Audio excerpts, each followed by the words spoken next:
খালা এই যে এদিকে রান্নাঘর, আপনি তাহলে কাজ শুরু করে দেন। আর আপনার বেতনের ব্যাপারে আপনার ছেলের সঙ্গে আমি সব কথা বলে নিব। আচ্ছা ঠিক আছে, ওয়াইফাই পাসওয়ার্ডটা দেওয়া যায়, আমি আবার ইউটিউব দেখে রান দিত। খালা আপনি বুয়া হয়ে আপনার হাতে আইফোন। কি করছো? তোমার আইফোন আনতে মানা করছিল। আসলে হয়েছে কি, আমার মা আগে যে বাসায় কাজ করতো ওনারা ছিল ফরেনার, ওনারা খুশি হয়ে আমার মাকে এই ফোনটা গিফট করেছিল। না সেটা ঠিক আছে, হ্যাঁ আপনি কি ঘরের কাজ সব পারবেন? জি পারবো। হ্যাঁ পারবো তো, আমার মা সব কাজ করতে পারবে। পারলে তো ভালো। আচ্ছা তুই একটা কাজ কর, অবশ্য ওইটা তো ভালো লাগছে না মা, তা তুই রান্না করে গিয়ে একটু সব কাজগুলো বুঝিয়ে দে। আচ্ছা মা, তাহলে তুমি ঠিকঠাক মতো কাজ করো, আমি তাহলে যাই। আচ্ছা দেখা হবে পরে। খালা আপনি তাহলে রান্নাঘরে যান, সবকিছু রাখা আছে, নিজের মতো করে রান্না করবেন, ঠিক আছে?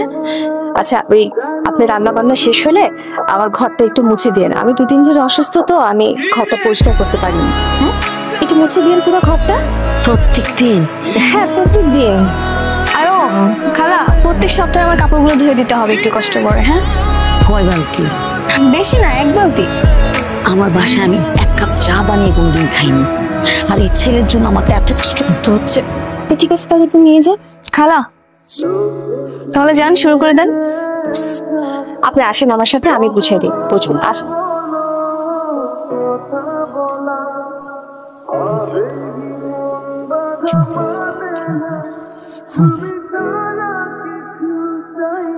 কি স্যার কাজ হয়ে গেছে? হয়ে গেছে, তবে এবার অন্যভাবে ইমপ্রেস করতে হবে। কিভাবে? কি ইমপ্রেস? এটা আমি প্রমাণ করতে পেরেছি আমি একজন ভালো মানুষ ও গরিব, এইবার প্রমাণ করতে হবে আমি একজন মেধাবী। স্যার কি করতে হবে আপনি শুধু বলেন। শোনেন, আপনি একটা কাজ করেন, বাস স্ট্যান্ডে বা স্টেশনে গিয়ে দরিদ্র মানুষ ধরে নিয়ে আসেন, আমি তাদেরকে পড়াশোনা করাবো। হাসতেছেন কেন? স্যার পোলাপাইন যদি শুধু পড়াশোনার কথা বলেন, পোলাপাইন সব পড়াইব, এমন বউ দর দিব তবু অস্তিত্ব পর্যন্ত খুঁজে পাবেন না। মনে করেন যে খাওয়াই মিশাবেন। তাহলে সবাইকে 10,000 টাকা করে দেন, আর 3 দিনের খাবারের টাকাও দিয়ে দেন, দেখবেন ওরা কেন ওদের বাপ মা সহ চলে আসছে। স্যার এটা অবশ্য আপনি ঠিক বলছেন। আচ্ছা স্যার আমি কি তাহলে ওই পোলাপাইনকে বাপ মা সহ নিয়ে আসবো? যদি আসতে চাই আসুক, কোনো সমস্যা নেই, আর কিছু নিরক্ষর মানুষকেও নিয়ে আসবেন যারা আমার প্রশংসা করতে পারবে। ঠিক আছে স্যার, স্যার এটা যাই চল। আপনাকে আমি যত দেখছি যতই মুগ্ধ হচ্ছে। আমিও। জানেন আপনার মাও কিন্তু অনেক ভালো মানুষ, যাদের মা অনেক ভালো তাদের সন্তান এমনি অনেক ভালো হয়। আচ্ছা আপনার বাবা যেন কি করে বলেছিলেন? বাবা বাবা ওই যে সবজি বিক্রি করে। সেটাই তো। চলুন না আপনার বাবার সঙ্গে একটু পরিচয় হয়ে আসি। হ্যাঁ কি হলো, কোনো সমস্যা? না না কোনো সমস্যা না, আজকে আমার বাবা একটু কারণ বাজার গিয়েছে সবজি আড়তে, কালকে নিয়ে যাই। হ্যাঁ ঠিক আছে চল। খালাম্মা পেঁচা, আজকে আমার খুশির দিন। তাই তুমি বোকার মতো হাসছো কেন? ও মা হাসবো না, এখন কেমন লাগে? আমি যখন কাজের বয়স আসবো বলছিলাম তখন তো খুব মজা নিয়েছিলাম, এখন এখন তো তোমাকে সবজি বিক্রি করতে হবে। আমি বিষয়টা নিয়ে এত সিরিয়াস আর তোমরা বিষয়টা নিয়ে মজা নিচ্ছ। আমি চাচ্ছি তোমরা আমার হুবুর মনে দাগ কেটে ফেলো, তোমাদের কাজে কর্মে কথাবার্তা যেন সে মুগ্ধ হয়ে যায়। বাবা আমি কিন্তু বিষয়টা নিয়ে খুব সিরিয়াস, বুঝছিস? হ্যাঁ আমি কিন্তু এই কাজে পটু, দেখবি এক চান্সে ওকে পটিয়ে ফেলবো। দেখা যাবে। মা তোমার কাজে কর্মে কিন্তু তারা মুগ্ধ না, তবে তোমার কথাবার্তায় তারা খুব মুগ্ধ হয়েছে। হইতেই হইব, এই দুনিয়া যদি কোনো ভালো মানুষ থাইকা থাকে তো সেটা হচ্ছে আমার খালাম্মা আর খালু। ঠিক বলেছো। আচ্ছা বাবা তুমি রেডি থাকো, আমি তোমাকে কাল নিয়ে যাবো। আমি অবশ্যই রেডি থাকবো, কোন টেনশন করিস না। ঠিক আছে। এই যে স্যার চলে আসছে সবজি বিক্রি করতে। আমি চলে আসছি, কোনো টেনশন নাই। তুমি খালি আমাকে বলবা কোন সবজি কত টাকা দামে বিক্রি করবো। তার আগে তুমি আমাকে বলো এইসব ড্রেস পরে আসছো কেন? তাহলে কোন ড্রেস পরে আসবো? আমি জানতাম তুমি যে একটা ঝামেলা পাকাবে, এই জন্য তোমার জন্য আমি ড্রেস নিয়ে আসছি। নাও এগুলো পরে নাও। এটা পড়তে হবে? হ্যাঁ। আচ্ছা শোনো, আমি তাহলে তোমার বৌমাকে নিয়ে আসি, তুমি ততক্ষণ সবজি বিক্রি করো। অভিনয় মনে আছে তো? আর মনে থাকবে না কেন, সব ঠিকঠাক মতো মনে আছে। ঠিক আছে তুমি সবজি বিক্রি করো, আমি তোমার বৌমাকে নিয়ে আসি। ঠিক আছে স্যার আপনি তাহলে সবজি বিক্রি করেন, আমি যাই, আমি এনে থাকলে আবার অন্য ঝামেলা আছে। ঠিক আছে।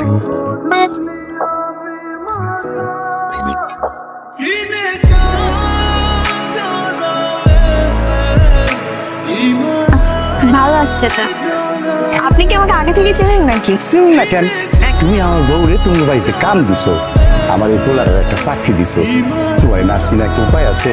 তাই তো।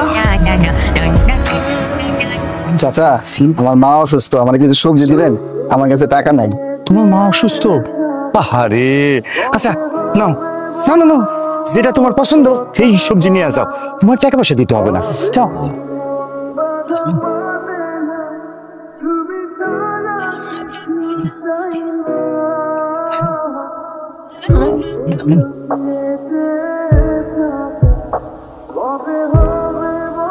বাহ চাচা, আপনি তো অনেক ভালো মানুষ। এই আর এমন কি মা?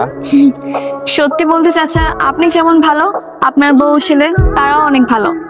আর আপনি কবিরকে নিয়ে একদম টেনশন করবেন না, ওকে কালকে আমি একটা নতুন কোম্পানিতে চাকরি দিচ্ছি, কথা হয়েছে।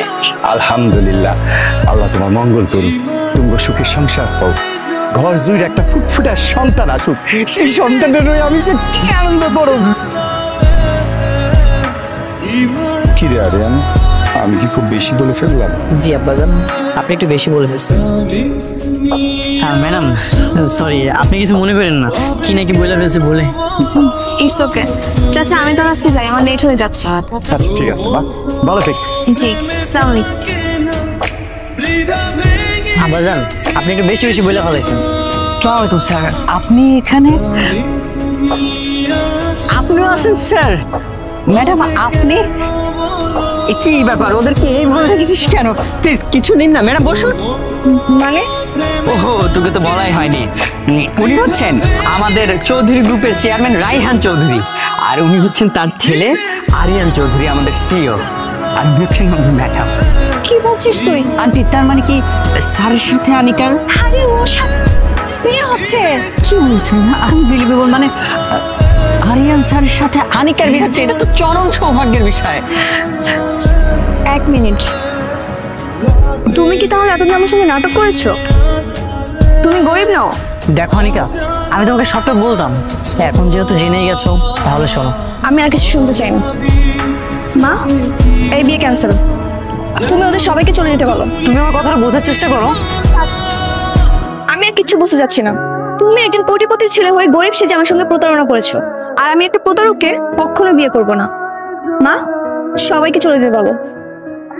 আনিকা শোনো, তুমি আমার কথাটা শোনো। আনিকা, ট্রাই টু আন্ডারস্ট্যান্ড, তুমি আমার কথাটা শোনো, আমাকে 2 মিনিট সময় দাও, আমার কথাটা তুমি বোঝার চেষ্টা করো। কি বুঝবো আমি? হ্যাঁ, কি বুঝবো? তুমি আমার সঙ্গে এতদিন চিট করেছো, আমাকে ধোঁকা দিয়েছো, এটাই তো? হ্যাঁ, আমি তোমার সাথে চিট করেছি, তোমাকে ধোঁকা দিয়েছি, কিন্তু কেন করেছি সেটা তো শুনবে। কেন? শুধুমাত্র তোমার ভালোবাসার জন্য। যেদিন তোমাকে আমি প্রথম দেখেছিলাম, তোমাকে দেখে না আমি মুগ্ধ হয়ে যাই, আর এই মুগ্ধতার পরিমাণ এত বেশি ছিল যে আমি তোমাকে ভালোবেসে ফেলি। তারপর আমি তোমাদের বাড়িতে বিয়ের প্রস্তাব পাঠাই, কিন্তু তুমি রিজেক্ট করে দিয়েছিলে। কখন জানতে পারি তুমি ধনী কাউকে কখনো বিয়ে করবে না, তুমি তাদেরকে অনেক অপছন্দ করো। তারপর আমি এই গরিবের অভিনয়টা করি, আমার না কিছু করার ছিল না, এগুলো আমি করেছি শুধুমাত্র তোমার মন জয় করার জন্য, তোমার ভালোবাসা পাওয়ার জন্য। তুমি যখন জানতেই পেরেছিলে আমি ধনীদের অপছন্দ করি, তাহলে সেখানেই থেমে যেতে। কেন এতদিন আমার পিছু পিছু ঘুরেছো, আর কেন আমার সঙ্গে ধোঁকাবাজি করেছো? কারণ একটাই, তোমার ভালোবাসা পাওয়া। ভালোবাসা মানুষের জন্য মানুষ কত কি করে, আমি তো সামান্য অভিনয় করেছি। মানে? ভালোবাসা মানুষকে পাওয়ার জন্য মানুষ জীবনের সাথে যুদ্ধ করে, হাজার হাজার মানুষ নিজেকে প্রতিষ্ঠিত করার জন্য ব্যস্ত, কিন্তু আমি তো অলরেডি এস্টাবলিশড। তুমি যখন স্রোতের বিপরীতে যাচ্ছিলে, তুমি ধনীদেরকে অপছন্দ করো, আমার না কিছু করার ছিল না, এই জন্য আমি অভিনয় করেছি। তুমি বলো আমি কি করতাম তখন? তাই বলে মিথ্যা আশ্রয় নেবে? মিথ্যার আশ্রয় নিয়েছি কারণ আমি তোমাকে প্রমাণ করতে চেয়েছি সব ধনীরা এক নয়।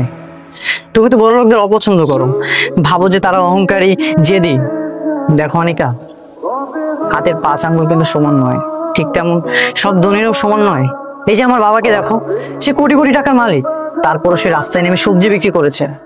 আমার মাকে দেখো, সে এত বড় প্রভাবশালী বাড়ির বউ, কিন্তু সে তোমাদের বাড়ি থেকে দিনের পর দিন কাজ করেছে, কখনোই অহংকার দেখায়নি। তুমি কি একটা ধনী মানুষকে দেখাতে পারবে যে এইসব কাজ করবে? কখনোই করবে না। আনিকা, তুমি আমাকে ফিরিয়ে দিও না, আমি তোমাকে অনেক ভালোবাসি। তুমি আসলে ঠিকই বলেছো, সব ধনীরা হয়তো এক হয় না। আমার বাবা আমার মায়ের সঙ্গে প্রতারণা করার পর থেকে আমার বড় লোকদের প্রতি একটু ঘৃণা কাজ করে। আমি বড়দের সহ্যই করতে পারি না, কিন্তু তুমি আর তোমার ফ্যামিলি পুরো ধারণাটাই পাল্টে দিয়েছো। এটাই তো তোমাকে বোঝাতে চাচ্ছিলাম যে সব ধনীরা এক নয়। ঠিক আছে, আমি রাজি।